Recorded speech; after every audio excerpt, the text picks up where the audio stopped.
Hello मित्रों, दोस्तों, भाइयों बहनों, बेटियों, नमस्कार, नमो बुद्धाय। मेरा नाम सत्यपाल बोध है। मैं इस समय भारत से बहुत दूर 7 समुंदर पार साउथ अमेरिका के देश बोलिविया में हूँ। साथियों, मैं अक्सर बताते रहता हूँ कि अमेरिका 3 है। पहला अमेरिका, नॉर्थ अमेरिका, जहाँ के राष्ट्रपति डोनाल्ड ट्रंप हैं, जो पहले पिछली बार चुनाव हार गए थे, इस बार वो चुनाव जीत गए हैं। तो पहला अमेरिका है नॉर्थ अमेरिका, यानी उत्तरी अमेरिका। उसकी सीमा जब खत्म होती है तो शुरू हो जाता मैक्सिको। मैक्सिको तक तो मैं गया हूं।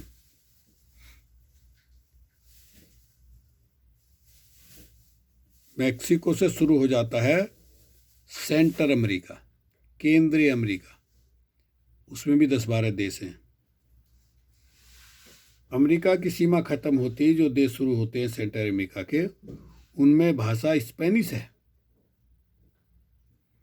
और जैसी सेंटर अमेरिका, केंद्रीय अमेरिका की सीमा खत्म होती, शुरू हो जाते हैं देश, शुरू हो जाता है दक्षिण अमेरिका, साउथ अमेरिका। ये बात मैं अक्सर बताते रहता हूँ, लेकिन भारत में अमेरिका कह दिया तो बस अमेरिका। बहुत बड़ा अंतर है। साउथ अमेरिका, दक्षिण अमेरिका में बहुत अंतर है। दक्षिण अमेरिका में ये 12-13 देश आते हैं: Brazil, Argentina, Chile, Peru, Ecuador, Salvador, Uruguay, Paraguay, Colombia, Venezuela, Bolivia. इन 12-13 देश के बीच में आता है ये छोटा सा देश बोलीविया। क्षेत्रफल तो खूब है इनके पास, लेकिन आबादी मात्र 1.5 करोड़ है। देखिए, आपको जानकर आश्चर्य होगा, इस देश को आज़ाद हुए 200 साल हो गए। भारत को मात्र 70 साल हुए देश को आज़ाद हुए, और भारत कहाँ से कहाँ पहुँच गया। भारत में इस समय सुई से लगा करके हवाई जहाज़ तक बनते हैं, पनडुब्बी, समुद्री जहाज, सब कुछ ऑटोमेटिक मशीनें, सब कुछ बनने लगा है, सब कुछ बनता है। और इस आदमी ने तो देखिए अब रोबोट तक बना दिया है। भारत में भी रोबोट बनने लगे हैं, लेकिन अभी तक पहले जापान से बन रहे थे। अभी एक मूवी आपने देखी होगी, मुझे कहाँ उलझा दिया, ऐसा कुछ नाम है उसका। उसमें देखिए रोबोट लड़की दिखाई है। ये दिखाया कि जिन लोगों की शादी नहीं हो सकती या कोई ऐसी बात है, तो वो रोबोट खरीद लें, उससे सारे काम, वो सब काम करेगी, आपका घर का बाहर का सारा काम करेगी। बस आप ये कह सकते हैं कि बच्चा पैदा नहीं करेगी। तो बच्चे के लिए तो आजकल लोग समझदार हैं, गोद ले लेते हैं। गोद ले लेते हैं, अस्पताल में जाकर के ही बच्चा गोद ले लीजिए, पालिए उसको। तो भारत 70 साल में कहाँ से कहाँ पहुँच गया। कारण वहाँ 200 साल अंग्रेजों का राज रहा। आज जो राष्ट्रपति भवन, पार्लियामेंट और दिल्ली में, उत्तर प्रदेश से दिल्ली में एंट्री करने का पुल आपने देखा होगा। नीचे से जमुना नदी, ऊपर चलती हैं बस कारें, और सबसे ऊपर जाती है ट्रेन। और उस पुल को बने हुए देखिए, उसकी मियाद भी खत्म हो चुकी है। 100 साल थी उस पुल की मियाद, कि भाई उसके बाद टूट सकता है, गिर सकता है, लेकिन वो अभी तक चल रहा है। ऐसे ही कलकत्ता में हावड़ा ब्रिज मैंने तो नहीं देखा, दिल्ली का तो मैंने देखा, हावड़ा ब्रिज मैंने तो देखा नहीं, लेकिन वो भी ऐसा विचित्र पुल है। तो चूंकि भारत में 200 साल अंग्रेजों का राज रहा, और अंग्रेजों ने ही वहाँ रेलवे लाइन बिछाई, रेलवे चालू की, हवाई जहाज शुरू किए, समझे। तो देश को तरक्की करने में ज़्यादा देर नहीं लगी। 70 साल में ही आज वो देश दुनिया के जो प्रगतिशील देश है उनकी लाइन में आ गया है। अमेरिका, कनाडा, इंग्लैंड, चीन, जापान, जर्मन वगैरह वगैरह, यानी भारत आज उनकी श्रेणी में आ गया है। लेकिन इधर देखिए, साउथ अमेरिका के जो मैंने बताए 12 देश, 15 देश, जिनमें Brazil, Argentina, Chile, Peru, Ecuador, Salvador, Uruguay, Paraguay, Colombia, Venezuela, Bolivia, उनको देखिए आप, क्योंकि यहाँ अंग्रेजी भाषा है ही नहीं। ज़्यादातर दुनिया में जो साहित्य है अंग्रेजी, डॉक्टर, इंजीनियर, बैरिस्टर, साइंटिस्ट, ये बनने का सारा साहित्य अंग्रेजी में है, और यहाँ अंग्रेजी है ही नहीं, तो स्पेनिश में होती है सारी पढ़ाई। और स्पेनिश पढ़कर क्या, स्पेनिश दुनिया की पहले नंबर की भाषा है, दूसरे नंबर की भाषा अंग्रेजी है। स्पेनिश में से अंग्रेजी निकली है, पर चूंकि अंग्रेजों का सारी दुनिया के देशों में राज रहा, इसलिए वो अंग्रेजी भाषा पहली इंटरनेशनल हो गई। स्पेनिश भाषा दूसरी इंटरनेशनल है दुनिया की, 20-25 देशों में बोली जाती है। तो साथियों, मैं ये बताना चाहता हूँ कि हमारा आपका जीवन में सही उद्देश्य, पहला उद्देश्य क्या है?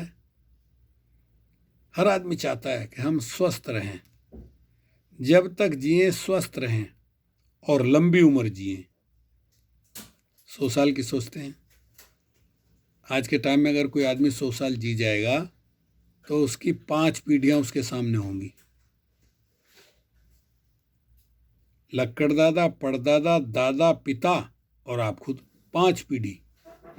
जैसे मैं अपनी बात कह रहा हूँ, मैं तो अभी 75 का हूँ, 100 साल तक रहूँगा तो मेरी भी 5 पीढ़ी, क्योंकि मेरे परदादा, दादा, मेरे पिताजी, मैं और अब मेरा बेटा, 5वीं पीढ़ी आ गई है। और अगर मैं अभी 15, 20, 25 साल और जी गया तो देखिए मेरी 5 पीढ़ियाँ मेरे सामने होंगी। मेरे सामने मेरे दादा, मेरे पिता, मैं, मेरा बेटा और मेरे बेटे के आगे बच्चे। वैसे साथियों, मैं पढ़नाना तो बन चुका हूँ। मेरी बड़ी बेटी संगमित्रा गौतम, वो दादी बन गई है, तो उसके जो बेटे का बच्ची हुई उसका मैं पढ़नाना बन गया हूँ। तो हर आदमी क्या चाहता है? हर आदमी चाहता है कि हम लंबी उम्र जिएं, और जब तक जिएं स्वस्थ, बिना बीमारी के जिएं। अब ये अपने आप तो होगा नहीं, इसके लिए प्रयास हमें खुद करना होगा। आज जिसको आप देख रहे हैं, ये विज्ञान का युग चल रहा है, जिसको लोग कहते हैं अरे तो कलयुग आ गया भाई, ये तो अरे कलयुग आ गया, पता नहीं क्या होगा। साथियों, मेरे शब्दों में कलयुग का मतलब है कल पुर्जों का युग, मशीन का युग, विज्ञान का युग, साइंस का युग, कलम का युग, कर्म का युग। 91 में आया था मैं, 1991 में, 32 साल हो गए मुझे यहाँ। 32 साल पहले की बात देखिए। जब मैं यहाँ आया 1 साल के बाद मैंने अपनी माँ को कुछ पैसे भेजने चाहे, 2000 रुपये। मैं बैंक में गया, बैंक में ड्राफ्ट बनवाया, ड्राफ्ट बनवाने में पैसे लगे, उसको बाई रजिस्ट्री पोस्ट भेजा, 20-25 दिन में वो लेटर मिला मेरी माँ को। माँ ने वो लेकर के बैंक में अपने खाते में जमा करा दिया। साथियों, बताना चाहता हूँ, 2 महीने तक मेरी माँ, 85 साल उम्र थी, 2 महीने तक बैंक के चक्कर लगाती रही। भैया पैसे ना मिले तो क्या था कारण? जब उन्होंने ड्राफ्ट जमा करवाया, बैंक वालों ने उसको भेजा न्यूयॉर्क में क्लियरेंस होने के लिए। न्यूयॉर्क से जब वो वापस आया, तब जा कर के, इस चक्कर में मेरी माँ कम से कम बैंक के 10 चक्कर लगा चुकी, तब जाकर 2000 रुपये मिले। 32 साल में इस विज्ञान के युग ने क्या कमाल दिखाया।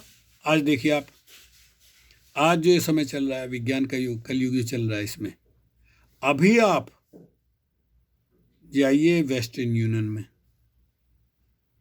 पैसे जमा कर दीजिए, 100, 200, 500, 1000, 2000, 1 लाख जमा कर दो भारत में किसी के नाम। केवल उसका नाम चाहिए, कुछ नहीं चाहिए, नाम। और जमा करके इधर उसे फ़ोन कर दो, उस आदमी को, भाई मैंने ये पैसे भेजे हैं, ये कोड नंबर है। अपने मोबाइल फ़ोन से उसकी फ़ोटो भेज दो, जो आपको यहाँ पैसे जमा करते समय कागज़ मिला, वो उसको जा कर के वेस्टर्न यूनियन में दुनिया के हर शहर में आपको वेस्टर्न यूनियन का ऑफिस मिलेगा। और दुनिया का, अमेरिका का डॉलर जो है वो सारी दुनिया में चलता है। साथियों, यदि आपके पास डॉलर होगा तभी आप पैसे भेज सकेंगे, क्योंकि मैं यहाँ बोलिविया में रह रहा हूँ। बोलिविया का पैसा नहीं चलेगा वहाँ इंडिया में, डॉलर ही चलेगा। तो मुझे यहाँ से जब कभी किसी को भेजना पड़ेगा, डॉलर वेस्टर्न यूनियन को दूंगा, वेस्टर्न यूनियन वहाँ के अपने ऑफिस को फ़ोन करेगा, भाई इतने आदमी ने यहाँ इतने डॉलर जमा किए, इसको वहाँ की करेंसी में उतने रुपए दे दो। देखिए, उसी तुरंत मिल जाएगा। जब ही अभी आपने फ़ोन किया, वो जाएगा, जाने में समय लगेगा, दिखाएगा और उसको पैसे मिल जाएंगे। ये है विज्ञान के युग का कमाल साथियों, जिसको लोग कहते हैं अरे बाप रे कलयुग आ गया, देखिए क्या होगा।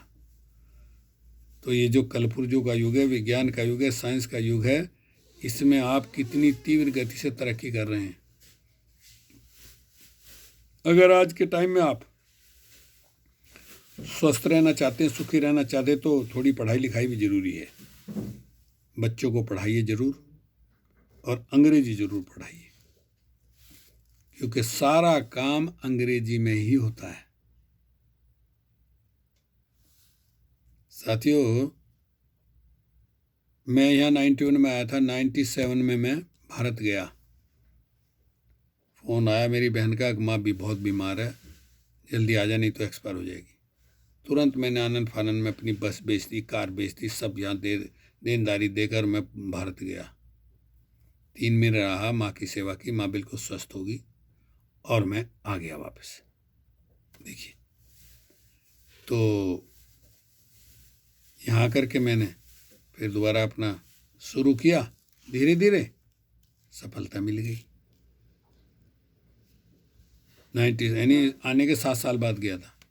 समय बीत रहा था, 13 साल हो गए। मेरी पत्नी एक दिन रोने लग गई, बोली जी मुझे मेरी माँ से मिला दो। मेरे पिताजी तो कैंसर में चले गए जब हमारे 3 साल के बाद ही, मेरी माँ है, मुझे उस माँ से मिला दो। अब देखिए कैसे करें भाई। अब अकेली भेजते हैं तो अकेली वो नहीं जा सकती, क्योंकि इतना दूर है हमारा देश यहाँ से। मुझे 3 जहाज बदलने पड़ते हैं, 3 देश बदलने पड़ते हैं, 2 दिन और 2 रात लगते हैं, सोचो आप। तो मुझे उनको साथ लेके जाना पड़ा, और साथ लेके जाना पड़ा तो वही डबल खर्चा हो गया। अगर उनको बेहतरीन अंग्रेजी आती होती, पहले तो वहीं इंडिया में पढ़ी नहीं, यहाँ आए तो यहाँ स्पेनिश में शुरू हो गया, वो अंग्रेजी का आया नहीं, कुछ भी रहा नहीं ज्ञान उनको। तो मुझे जाना पड़ा 3 बार इस तरह, अपनी पत्नी को लेकर उसकी माँ से मिलाने के लिए 3 बार जाना पड़ा। इसलिए साथियों, आया था बोलिया में करोड़पति बनने के लिए, करोड़पति तो बना ही नहीं क्योंकि जो कमाया वो एयरलाइन वालों को, हवाई जहाज वाले कंपनियों को दे दिया। तो साथियों, मैं बताना चाहता हूँ कि हर आदमी चाहता है लंबी उम्र जीना, और जब तक जिए स्वस्थ सुखी रह करके जीना। उसके लिए आपको देखिए खुद इसकी परवाह करनी पड़ेगी, नियम बनाना पड़ेगा। स्वस्थ रहने के लिए, लंबी उम्र जीने के लिए आपको खान पान रहन सहन ठीक करना पड़ेगा। कोई ज़रूरी नहीं है कि आप जो है करोड़पति हों, बेशक आप मध्यम वर्ग के हों या बहुत ज़्यादा निर्धन ना हों, तो आपको नियम बनाना पड़ेगा खान पान का। अब लोगों का कोई नियम ही नहीं है, कभी भी खा रहे हैं, कहीं भी जा रहे हैं, कुछ भी पी रहे हैं, कभी भी सो रहे हैं, तो शरीर जो है उसमें आसानी से बीमारी लग जाती है। नियम बनाइए आप कि भाई मुझे, वैसे तो हर आदमी की दिनचर्या, हर आदमी का सिस्टम अलग अलग है, पर जो लोग नौकरी करते हैं वो आसानी से नियम बना सकते हैं। बिजनेसमैन वाले के लिए थोड़ा दिक्कत होती है, देर से आना देर से जाना, पर फिर भी कोशिश करें 10 बजे सो जाएं।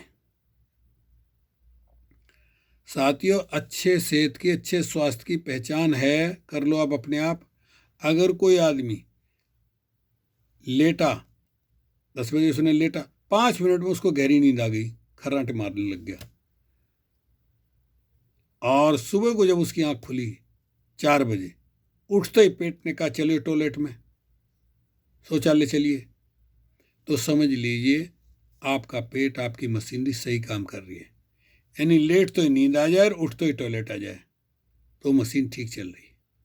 अगर ऐसा नहीं है, कोई कोई आदमी 2-2 दिन में जा रहा है शौचालय, लेट रहा, नींद नहीं आ रही है, करवटें बदल रहा है, समझ लीजिए गड़बड़ है। तो नियम बनाइए, आप नियम बनाइए कि जल्दी सोना है, जल्दी उठना है। चलिए, ये आपने नियम बना लिया, 10 बजे सोएंगे और 4 बजे उठेंगे, जगेंगे, सुबह को बहुत अच्छी नींद आती है। और साथियों, अच्छा स्वास्थ्य, अच्छी सेहत है तो आपको आलस भी नहीं तंग करेगा। 4 बजे आप यूं उठ जाएंगे जैसे कुछ हुआ ही नहीं। नहीं तो आदमी लेटे लेटे आधा घंटे बिस्तर पे रहे, उठूंगा उठूंगा ऐसे, ना ना ना। 4 बजे सबसे पहले उठते ही आप ईश्वर, अल्लाह, गॉड, खुदा, भगवान, मैं उसे कहता हूँ प्रकृति से प्रेयर कीजिए कि सब्बे सत्ता सुखी होन्तु सब्बे होन्तु च खेमिनो सब्बे भद्राणी पश्यन्तु माँ कंचित दुखमागमा। सबका भला हो, सबका कल्याण हो, सबका जय मंगल हो, सब सुख से रहें, ये प्रेयर करिए। प्रेयर करके फिर आप उठिए।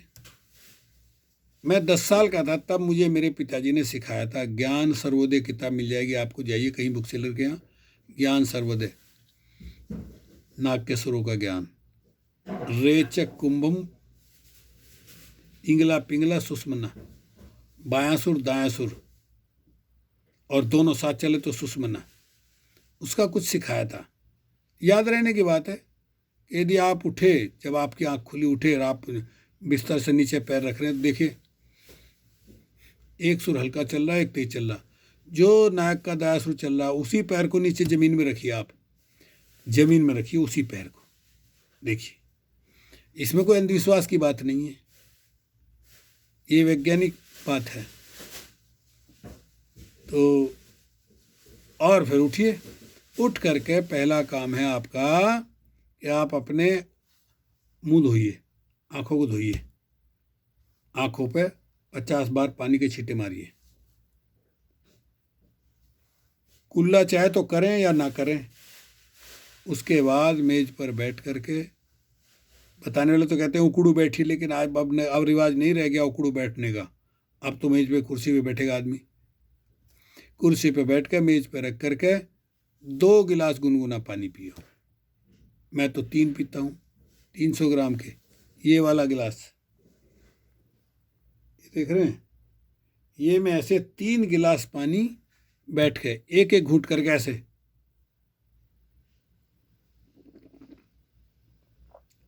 इस तरह पीजिए। ये नहीं मुंह में गिलास लगा गट गट गट गट सारा पानी पी के, नहीं, तरीका नहीं, गलत तरीका। ये है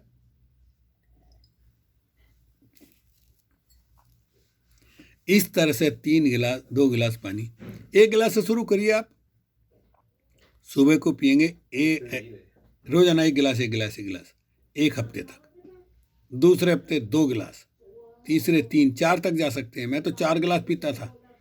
अभी पत्नी बोलती है नहीं 4 ज़्यादा, 3 ही पिया करो। मैं ठीक है, चलिए 3 पीते। तो सुबह उठ करके सबसे पहले पानी पिया। आप कहेंगे पानी का क्या तुक है, लोग तो चाय पीते हैं, बेड टी बोलते हैं उसको, बिस्तर पे बेड टी पियेंगे, फिर जाएंगे शौचालय में। ये पानी जब आप पियेंगे और गुनगुना पियेंगे तो ये आपके जो पेट में जो खाना है, आंतों में जो खाना है, वो, क्योंकि खाते हैं लोग पिज्ज़ा, बर्गर, मैदा के बने हुए समोसे, टिक्की, छोले भटूरे वगैरह वगैरह, मैदा के आटे से बनी ये चीज़ें वो पेट में जाके, आंतों में जाके चिपक जाती हैं। अगर आपने गुनगुना पानी पिया तो वो साफ हो जाएगा, आपको टॉयलेट खुल करके आएगी, शौचालय खुल कर आएगा। देखिए, पहला काम पानी पिया और फिर सोच जाइए। उसके बाद अगर आप यंग ब्लड जवान हैं तो कोशिश करिए, हालात अगर साथ देते हैं तो घूमने टहलने जाने के लिए, घूमने निकलिए 1 घंटा, नहीं तो घर में ही योग आसन कीजिए। 5 एक्सरसाइज पैरों की, 5 एक्सरसाइज शरीर की, 5 एक्सरसाइज हाथ की और 5 एक्सरसाइज सांस की, सांसों की। देखिए सांस लंबी भरिए, छोड़िए। अनुलोम विलोम भस्त्रिका, ये अब तो सब जानते हैं, टीवी पे दिखाया जाता है। रामदेव ने सिखाया था लोगों को योगा, तब से लोग समझ गए योगा कहते हैं रामदेव का योगा, वो तो पहले से लोग करते रहे हैं। तो योगा करिए, ये आपको नियम बनाना पड़ेगा, यानी अपने शरीर को आपको समय देना पड़ेगा। 4 बजे उठे या 4 नहीं तो 5 बजे अगर उठे तो 5 से 3 8 बजे तक आपको अपने शरीर के लिए सब करना पड़ेगा। ये नियम बना लो, क्योंकि आप चाहते हैं 100 साल जीना, आप चाहते हैं जब तक जिए बीमार ना होना, समझ रहे आप? तो ये नियम 5 अक्सर मैं बताता हूँ, 5 नियम पानी के। सुबह उठते ही पानी पीना 2-3 गिलास, खाना खाते समय कभी पानी नहीं पीना, 1-1.5 घंटे बाद पीना, खड़े होकर पानी कभी नहीं पीना, दिन भर में 7-8 गिलास पानी पीना, फ्रिज का पानी नहीं पीना, घड़े का पी सकते हैं लेकिन फ्रिज का नहीं। आप कहेंगे इसमें क्या बात है? फ्रिज का पानी जो है वो आपके पेट में जो है, पेट में जो जठराग्नि है जो हजमा करने वाली है, वो आग, वो शिथिल पड़ जाती है, उसे बुझा देता है, वो शिथिल पड़ जाती है, तो पाचन क्रिया मंद रहती है। तो या तो नेचुरल पानी पीजिए या घड़े का पानी पीजिए, ठीक है। 5 नियम है पानी के, बताता हूँ, अक्सर बताता हूँ। तो यदि आप अपने शरीर का ध्यान रखेंगे, उसका साथ देंगे, खान पान का नियम सही रखेंगे, तो आप बीमारियों से बचे रहेंगे, लंबी उम्र जिएंगे। 75 साल उम्र है मेरी अभी तक। तो वैसे तो कहते हैं भाई सामान 100 बरस का, पल की खबर नहीं, पता नहीं कब किसके साथ क्या बात हो जाए, कब आदमी चल दे। अभी मैं ठीक बोल रहा हूँ, अंदर शरीर में पता नहीं कौन सी ऐसी बीमारी शुरू हो जाए, कुछ भी कमी हो सकती है। ये तो शरीर हमारा ऑटोमेटिक मशीन है। लेकिन यदि आप खान पान का नियम सही बना के रखेंगे तो ऐसी कोई जानलेवा बीमारी नहीं होगी, ना डायबिटीज होगी, ना आपका बीपी हाई होगा, ना आर्थराइड होगी, हड्डियों के जकड़न जोड़, ऐसी बीमारियां जो देख रहे हैं परेशान है लोग, ये सब बीमारियां नहीं होंगी। पहले लोग जानते भी नहीं थे कैंसर क्या चीज़ है। 14 साल की उम्र तक शायद मैं गांव में रहा, कभी नहीं सुना किसी आदमी को कि उसके कैंसर हो गया। कैंसर का नाम तक नहीं जानते थे लोग।